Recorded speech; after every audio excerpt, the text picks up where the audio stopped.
La Première Guerre mondiale doit se comprendre à l'aune de ce qui l'a précédé et on peut mieux l'éclaircir à l'aune de ce qui a suivi.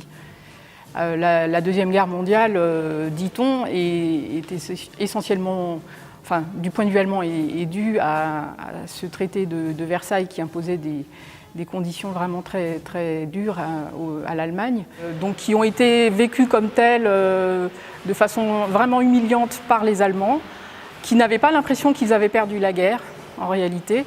Ils ont eu plutôt l'impression de cesser les hostilités.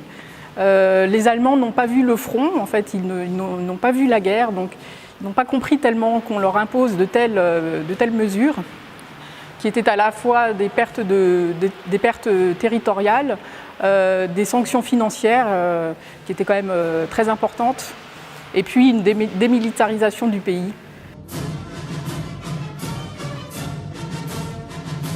Donc il faut s'interroger, le nazisme vient peut-être davantage de la crise économique et sociale qui a permis aux politiciens nationalistes de se saisir du pouvoir que du traité de Versailles. Versailles a été un prétexte.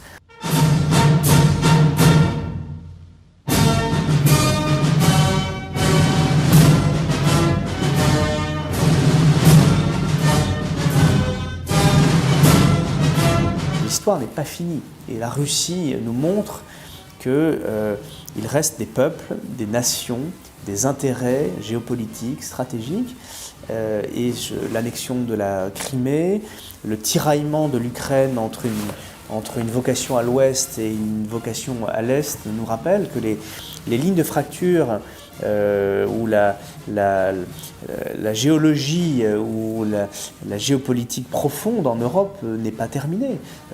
Et aujourd'hui, si vous regardez la carte de l'Europe et du monde, et les zones en Syrie, en Palestine, dans les Balkans, les facteurs de crise de 1914 sont encore là.